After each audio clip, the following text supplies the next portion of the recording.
السلام علیکم ورحمۃ اللہ وبرکاتہ۔ الحمد للہ نحمدہ ونصلی ونسلم علی رسولہ الکریم، اما بعد فاعوذ باللہ من الشیطان الرجیم، بسم اللہ الرحمن الرحیم۔ ان اللہ وملائکتہ یصلون علی النبی یا ایھا الذین آمنوا صلوا علیہ وسلموا تسلیما۔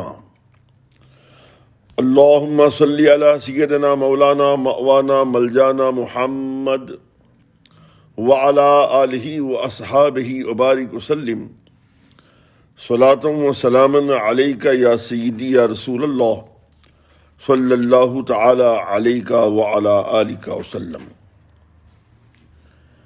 حضرات سامعین،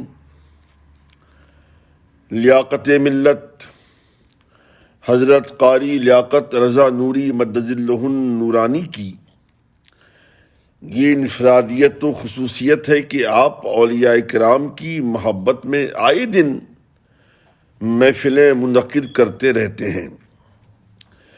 اس سے صرف آپ کا فائدہ نہیں بلکہ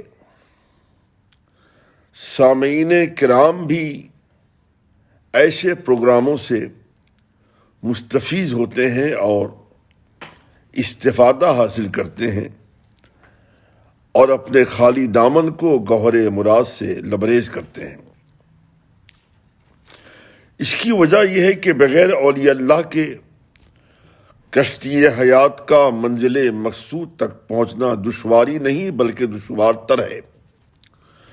اولیاء اللہ کی ذوات مقدسہ سے نہ صرف یہ کہ روئے زمین کی بقا وابستہ ہے بلکہ عالم کا قرار و استقرار بھی انہی روحانی و عرفانی شخصیات سے ہے۔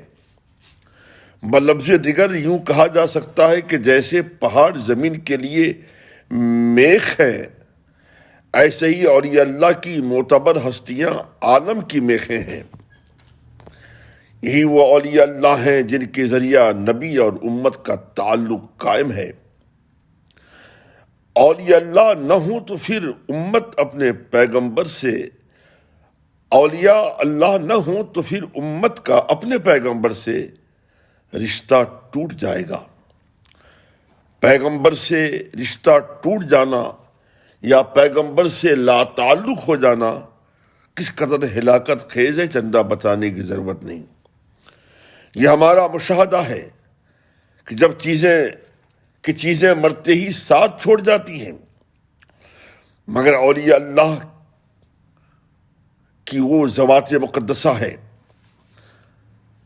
کہ اولیاء اللہ دنیا کو خیر بات کہنے کے بعد بھی ان کے فیض و برکات سے ہم یہاں بھی برابر ہوتے ہیں اور قبر و حشر میں بھی ان کی محبتیں ہماری معاون ہوں گی۔ اسی لیے صاحب روح البیان فرماتے ہیں کہ قیامت میں لوگوں کو ان کے مشائخ سلسلہ کی نسبت سے پکارا جائے گا، جیسا کہ ارشاد خداوندی ہے، یوم ندعو کل اناس بامامہم، یعنی قیامت کے دن ہم انسانوں کو ان کے امام کے نام کے ساتھ پکاریں گے۔ یعنی قادریوں کو اے قادریو، چشتیوں کو اے چشتیو، نقشبندیوں کو اے نقشبندیو، سوروردیوں کو اے سوروردیو، حنفیوں کو اے حنفیو، شافعیوں کو اے شافعیو، مالکیوں کو اے مالکیو، حنبلیوں کو اے حنبلیوں کہہ کر پکارا جائے گا۔ میرے مرشد گرامی حضور مجاہد ملت علیہ رحمت و رضوان جب شجرہ قادریہ پڑھتے تھے تو یہ شعر جب آتا، قادری کر قادری رکھ قادریوں میں اٹھا، تو آپ اس میں قادریوں میں مار اضافہ کر کے پڑھتے، یعنی یوں پڑھتے، قادری کر قادری رکھ قادریوں میں مار قادریوں میں اٹھا، قدر عبد القادر قدرت نما کے واسطے۔ بطور تتمہ اگر میں یہ کہوں تو ہرگز غلط نہیں ہوگا کہ اولیاء اللہ اسلام کی حقانیت کی ایسی دلیل ہے کہ جس جماعت میں اولیاء اللہ ہوں وہی جماعت حق کہلائے گی۔ اللہ تبارک و تعالیٰ کا بے پایاں فضل و احسان ہے کہ اہل سنت و جماعت کبھی بھی جماعت اولیاء سے خالی و عاری رہی اور نہ کبھی محروم رہی، بلکہ یوں کہیں کہ اولیاء اللہ اہل سنت و جماعت ہی میں پائے جاتے ہیں۔ اسے اس طرح بھی کہا جا سکتا ہے کہ تمام اولیاء کا تعلق اہل سنت و جماعت کے ساتھ ہے، لہٰذا ہم یہ کہنے پر حق بجانب ہیں کہ اہل سنت و جماعت ہی حق پر ہیں کہ ان میں اولیاء کی مقدس جماعتیں جلوہ طراز ہیں۔ اب آئیے آج اس مقتدر و معتبر شخصیت کی بارگاہ میں عقیدت و محبت کا گرامایہ خراج پیش کرنا ہے۔ انہیں دنیا خواجہ باقی باللہ کے نام سے جانتی و پہچانتی ہے۔ یاد رہے کہ آپ کا اصل نام رضی الدین ہے۔ باقی باللہ سے متعلق آپ کا واقعہ کتابوں میں مرقوم ہے کہ ایک دن آپ کے کسی مرید نے پوچھا کہ حضور باقی باللہ کا کیا مطلب ہے؟ تو آپ نے فرمایا کہ انتظار کرو جب میرا انتقال ہو جائے اور میری نماز جنازہ پڑھ کر جب امام صاحب جانے لگیں تو ان سے دریافت کرنا، وہ تمہیں باقی باللہ کا مطلب بتائیں گے۔ بات آئی گئی، ختم ہو گئی، دن گزرتا رہا، راتیں بیتتی رہیں، گردش ایام کروٹیں بدلتی رہی۔ پھر فرمان الہی کے تحت کل نفس ذائقۃ الموت، پھر فرمان الہی کل نفس ذائقۃ الموت کے تحت وہ دن بھی آیا کہ حضرت باقی باللہ رضی اللہ تعالی عنہ دنیا کو خیر بات کہہ کر واصل الی الحق ہو گئے۔ غسل و تکفین کے بعد آپ کی نماز جنازہ کی امامت ایک نقاب پوش نے کی۔ جب امام جنازہ جانے لگے تو سائل امام جنازہ کے راستے میں حائل ہو گیا اور دست بستہ عرض کرنے لگا کہ حضور جا کہاں رہے ہیں؟ میرے مرشد گرامی نے فرمایا تھا کہ میرے سوال کا جواب آپ عطا فرمائیں گے، لہٰذا برائے کرم جواب مرحمت فرما دیں تاکہ میری الجھن دور ہو جائے اور میرے ذہن و دماغ اور قلب و جگر کو طمانینت کی دولت فراہم ہو جائے۔ جواب دینے کے لیے امام نے جو ہی اپنے چہرے سے نقاب اٹھایا تو سائل کے پاؤں سے زمین کھسک گئی اور حیرت و استعجاب کی انوکھی تصویر بن کر سائل سوچنے لگا یہ کوئی خواب تو نہیں، کیونکہ اس کے سامنے جو کھڑے تھے وہ کوئی اور نہیں بلکہ حضرت خواجہ باقی باللہ خود تھے۔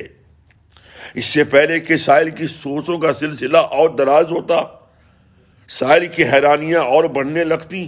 آپ نے فرمایا سنو اللہ کے بندے، اب میں تمہیں باقی باللہ کا مطلب بتاتا ہوں، وہ یہ ہے کہ میں پہلے فانی تھا اور اب باقی ہوں۔ حضرت سامعین یہ کہہ کر آپ روح پوش ہو گئے۔ اسی قسم کا واقعہ حضرت صابر پاک رضی اللہ تعالی عنہ کے سلسلے میں بھی موجود ہے کہ آپ نے خود اپنی نماز جنازہ پڑھا کر سائل کو یہ کہہ کر جواب دیا تھا کہ صابر کا زمین پر کھڑا ہونا بقا ہے اور تابوت پر اسی صابر کا لیٹے رہنا فنا ہے۔ اگر ایک ہی واقعہ دو یا دو سے زائد بزرگوں سے منسوب ہو جائے تو اس میں کوئی استحالہ نہیں۔ ایسے واقعہ کا وقوع ہونا نہ بعید از قیاس ہے، نہ معارض ممکنات ہے اور نہ منافی کرامت۔ حضرت خواجہ باقی باللہ رضی اللہ تعالی عنہ اور حضرت صابر پاک رضی اللہ تعالی عنہ نے خود اپنی نماز جنازہ پڑھا کر یہ ثابت کر دیا کہ ان اولیاء اللہ لا یموتون بل ینتقلون من دار الی دار، یعنی اللہ کے اولیاء مرتے نہیں بلکہ ایک گھر سے دوسرے گھر کو منتقل ہو جاتے ہیں۔ ان واقعات سے حیات النبی کا بھی ہمیں بین ثبوت ملتا ہے کہ جب اولیاء اللہ ذائقہ موت کے بعد زندہ ہیں تو پھر بدرج اولا یہ ماننا پڑے گا کہ ہمارے آقا و مولا جناب محمد رسول اللہ صلی اللہ تعالی علیہ وآلہ وسلم بھی حیات ہیں اور جسم و روح کے ساتھ گنبد خضرا کے حسین سائے میں آرام فرما رہے ہیں۔ اسی لیے اعلیٰ حضرت فرماتے ہیں تو زندہ ہے واللہ، تو زندہ ہے واللہ، تو زندہ ہے واللہ، تو زندہ ہے واللہ، میری چشم عالم سے چھپ جانے والے۔ حضرت خواجہ باقی باللہ رضی اللہ تعالی عنہ کی ذات ستودہ صفات خلوص للہیت کی زندہ جاوید تصویر تھی۔ آپ کے دل میں جذبہ ایثار کا سمندر ہر وقت موزن رہتا تھا۔ آپ کے دل کے نہا خانے میں ایک ایسا نرم گوشہ تھا جو ہمیشہ خدمت خلق کے مقدس جذبات سے دھڑکتا رہتا تھا۔ آپ انتہائی رحم دل، غمگسار اور رقیق القلب تھے۔ میرے یہ دعوے کا پشت پناہ وہ واقعہ ہے جو شہر لاہور میں آپ کے عہد پاک میں پیش آیا۔ ہوا یوں کہ ایک مرتبہ لاہور سخت قحط سالی کا شکار ہو گیا، خشک سالی کا شکار ہو گیا۔ زندگی کے لینے کے دینے پڑ گئے۔ بھوک مری سے اہل لاہور کی حالت ابتر ہوتی جا رہی تھی۔ ایسے پرآش و ماحول میں آپ نے بھی کئی روز تک کھانا تناول نہیں فرمایا۔ جب کئی روز فاقہ کشی میں آپ کے گزر گئے تو انہی ایام میں جب آپ کے پاس کھانا لایا جاتا تو آپ فرماتے یہ بات بالکلیہ عدل کے منافی ہے کہ شہر کے گلی کوچوں میں لوگ دانے دانے کو ترس رہے ہوں اور لوگ کھانا میسر نہ ہونے پر موت کے گھاٹ اتر رہے ہوں، تو ایسی صورت میں بھلا میں کیسے کھانا کھا سکتا ہوں؟ لہٰذا جو کھانا تم میرے لیے لائے ہو اسے ان لوگوں کو دے دو جو مجھ سے زیادہ مستحق ہیں۔ حضرات سامعین، یہ تو انسانوں کی بات تھی۔ آپ کا تو حال یہ تھا کہ جانوروں پر بھی اس قدر اظہار ہمدردی فرماتے کہ خود تکلیف گوارا فرما لیتے، لیکن کسی جانور کو تکلیف دینا پسند کرتے اور نہ کسی جانور کے آرام میں خلل ڈالتے۔ چنانچہ ایک بار سخت سردی کے ایام میں رات کے وقت آپ نوافل کی ادائیگی کے لیے بیدار ہوئے، وضو فرمایا اور نوافل پڑھے۔ سوچا کہ سردی بڑی جانگزیر اور شدت کی ہے، چل کے بستر پہ اوراد و وظائف پڑھ لیتے ہیں۔ جب آپ بستر پہ آئے تو کیا دیکھا کہ اس پر ایک بلی سو رہی ہے۔ تو آپ نے اپنے معمولات کے مطابق سارے وظائف کڑاکے کی سردی میں بستر کے باہر کھڑے ہو کر پڑے، لیکن بلی کی نیند میں متخلل ہوئے اور نہ اسے بستر سے اٹھایا۔ حضرات سامعین، اس واقعے پر اسلام پر اعتراض کرنے والے اور اسلام کے ماننے والوں دہشت گردی کا الزام لگانے والے تعصب کا اینک اتار کر دیکھیں اور نیوٹرل ہو کر سوچیں اور بتائیں کہ جب اسلام کسی جانور کو ایذا تو ایذا تنگ کرنے سے روکتا ہے تو پھر انسان کو گزند پہنچانے کی بات اسلام بھلا کیسے کر سکتا ہے؟ یہی خالص اسلام کی تعلیمات ہیں جو ہمیں اور یہ اللہ کے قابل تقلید و تحسین عظیم الشان کردار سے ملتی ہیں۔ حضرت خواجہ باقی باللہ رضی اللہ تعالی عنہ کی ولادت باسعادت ذی الحجہ 971 ہجری بمطابق 15 جولائی 1563 عیسوی کو کابل میں ہوئی۔ آپ نے اپنے علاقے ہی میں ملا صادق حلوائی علیہ رحمہ کے حلقے درس میں داخل ہو کر علوم متداولہ سے اگرچہ فراغت حاصل کر لی تھی، لیکن آپ کے قلب نازک میں ایک عجیب اضطراب تھا جو آپ کے سکون ذہنی کے سامنے حائل رہتا تھا۔ یہ بھی یاد رہے کہ اس زمانے میں آپ کے خاندان کے لوگ اعلیٰ سے اعلیٰ تر عہدوں پر فائز تھے، جیسا کہ خود آپ کے والد گرامی اپنے علاقے کے چیف جسٹس تھے۔ آپ کے خاندان کے لوگ اس بات کے خواہاں تھے کہ خواجہ باقی باللہ بھی حکومت سے ربط و ضبط رکھیں اور کسی اونچے منصب پر فائز ہو جائیں، لیکن آپ کی نظر دنیا پر نہیں تھی، بلکہ آپ کی مکمل توجہ حقیقت و معرفت کی طرف تھی۔ آپ مرشد برحق کی تلاش و جستجو میں شب و روز سرگرداں رہنے لگے۔ کچھ دنوں کے بعد آپ امیر عبداللہ بلخی علیہ رحمہ خدمت میں حاضر ہوئے اور وہاں رہ کر روحانی مراحل طے بھی کیے، لیکن پھر بھی دل کو سیرابی مل نہ سکی، بلکہ تشنگی لمحہ لمحہ بڑھنے لگی۔ خواجہ محمد اعظم فرماتے ہیں کہ حضرت خواجہ باقی باللہ مرشد کی تلاش میں کشمیر بابا ولی رحمت اللہ تعالی علیہ کی بارگاہ میں پہنچے اور 2 سال تک خوب اکتساب فیض کیا۔ پھر شیخ الہ بخش سنبلی کی خدمت میں سنبل پہنچے، پھر وہاں سے دہلی پہنچے، وہاں چشتیہ سلسلے کے مشہور و معروف بزرگ حضرت شیخ عبدالعزیز خانقاہ میں قیام فرمایا اور وہاں ان کے صاحبزادے شیخ قطب عالم کی خدمت میں رہ کر مجاہدات و ریاضات میں اوقات بھی گزارے۔ پھر بھی آپ کی بے چینی دور نہیں ہوئی، بلکہ روحانی تشنگی بتدریج بڑھتی گئی، کیونکہ اب تک آپ کی مراد پائے تکمیل تک پہنچی نہیں تھی، یعنی آپ کو مرشد کامل اب تک ملا نہ تھا۔ ایک رات ایسا ہوا کہ شیخ قطب عالم پر کشف طاری ہوا، اور کشف ختم ہوتے ہی یہ بات آپ پر ظاہر ہو گئی کہ خواجہ باقی باللہ کی مراد پوری ہوگی، ضرور پوری ہوگی، لیکن ہندوستان میں نہیں بلکہ بخارا میں۔ جب حضرت خواجہ باقی باللہ کو یہ بات بتائی گئی تو آپ نے فوراً اسی وقت بخارا کے لیے رخت سفر باندھا اور ماوراء نہر میں سمرقند کے مضافات میں امکنہ نامی علاقے کے قرب و جوار میں حضرت مولانا خواجگی کی بارگاہ میں شرف یاب ہوئے۔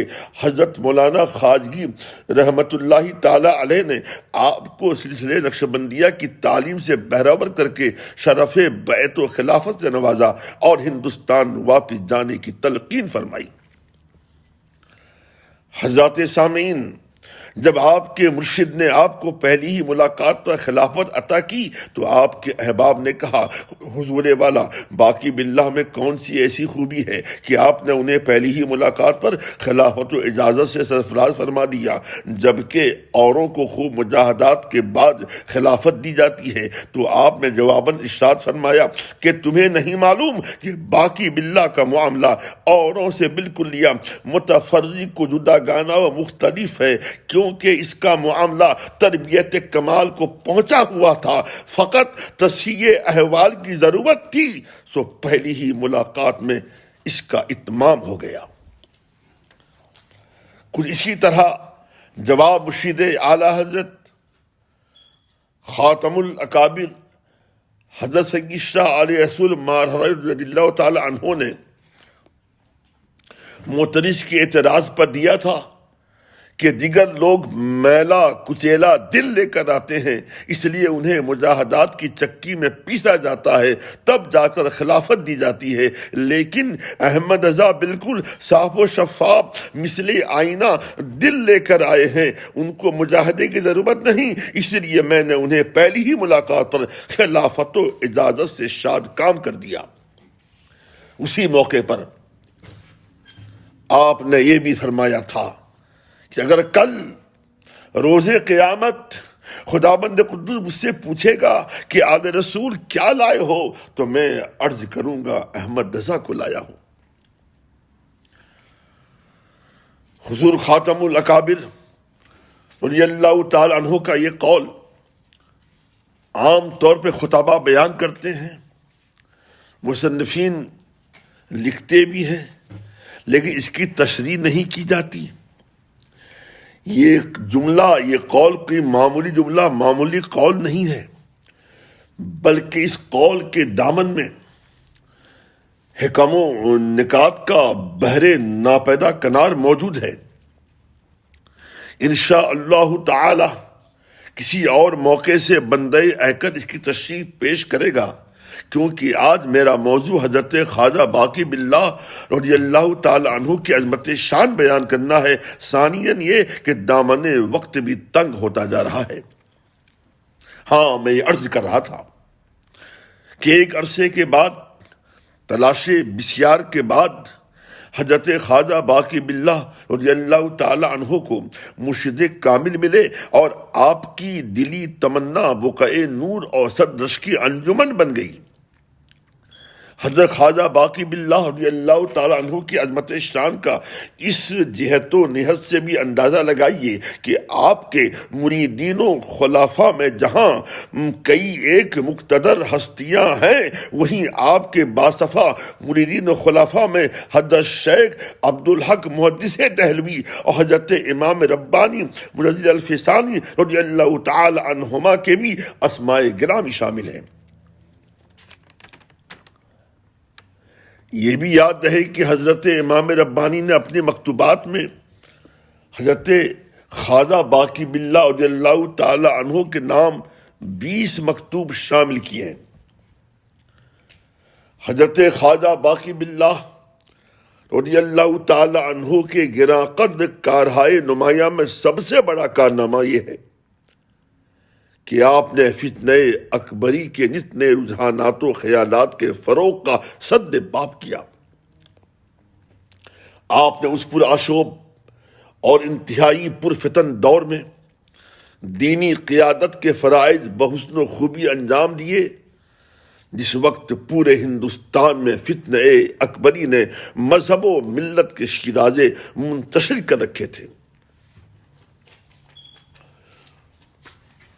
اگرچہ اس دور میں بڑے بڑے نامور اور قابل قدر شخصیات موجود تھیں، مثلا شیخ امان پانی پتی، صدر صدور شیخ عبد النبی، ملا محمد یزدی جونپوری، علماء پنجاب وغیرہ وغیرہ، لیکن ان حضرات کی جد و جہد بارآور نہ ہو سکی۔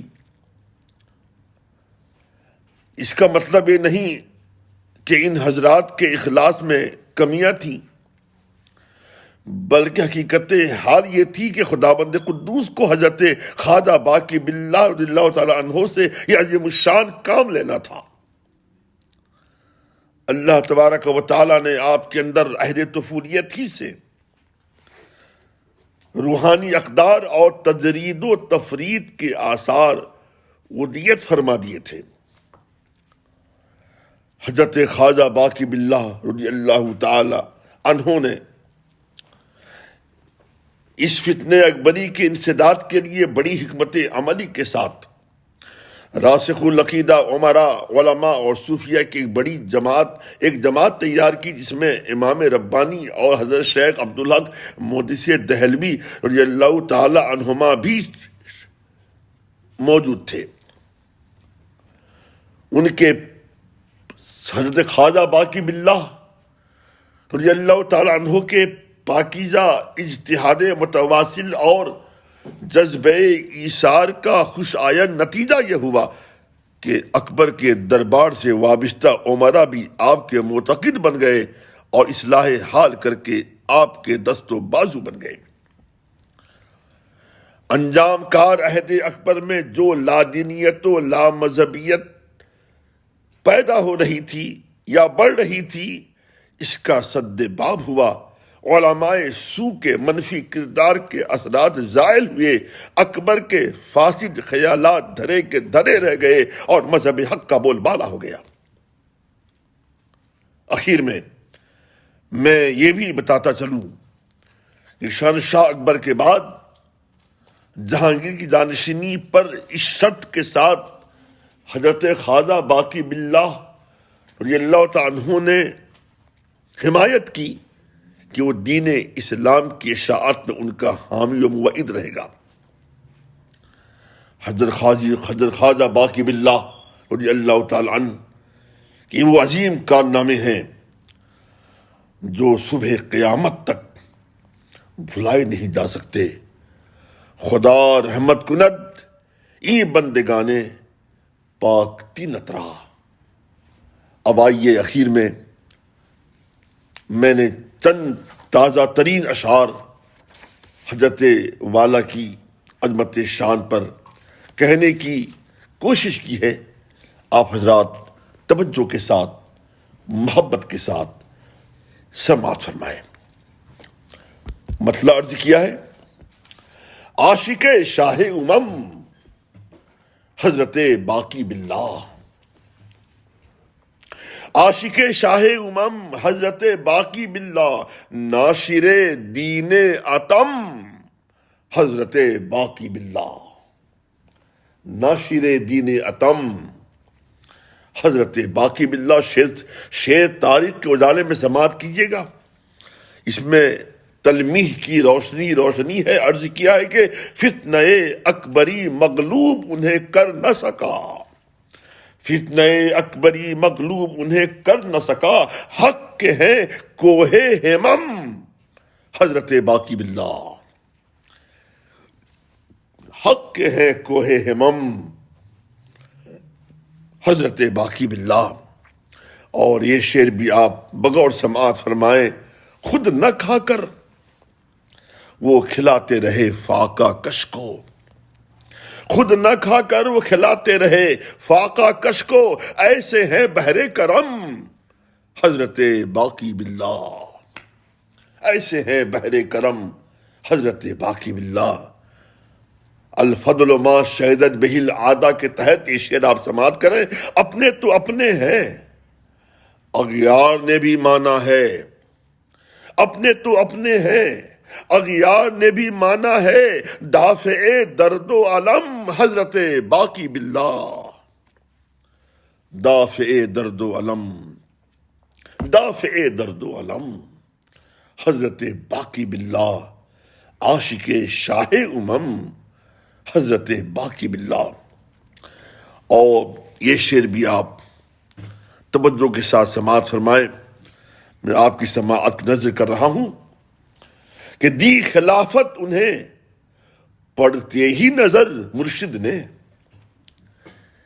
دی خلافت انہیں پڑھتے ہی نظر مرشد نے، یوں ہے اوصاف میں ضم حضرت باقی باللہ، یوں ہے اوصاف میں ضم حضرت باقی باللہ. اور ان کے دامن کے اسیر اہل نظر تقوی شعار، ان کے دامن کے اسیر، ان کے دامن کے اسیر اہل نظر تقوی شعار، محبت جاہ و حشم حضرت باقی باللہ، محبت جاہ و حشم حضرت باقی باللہ، عاشق شاہ امم حضرت باقی باللہ، ناشر دین اتم حضرت باقی باللہ. اب آخری شعر آپ کی سماعت کے حوالے کراؤ. عرض کیا ہے، کوئی کیسا ہو نہیں کرتے کسی کو محروم، کوئی کیسا ہو نہیں کرتے کسی کو محروم، سب کا رکھتے ہیں بھرم حضرت باقی باللہ، سب کا رکھتے ہیں بھرم، سب کا رکھتے ہیں بھرم حضرت باقی باللہ. اور مقطع پیش کر رہا ہوں، دعاؤں سے نواز دیجیے گا. فکر قدسی میں کہاں لفظ ہے شایان شان، فکر قدسی میں کہاں لفظ ہے شایان شان، شان کیا لکھے قلم، شان کیا لکھے قلم حضرت باقی باللہ، عاشق شاہ امم حضرت باقی باللہ، ناشر دین اتم حضرت باقی باللہ. وما علیہ الا البلاغ المبین. السلام علیکم ورحمۃ اللہ وبرکاتہ.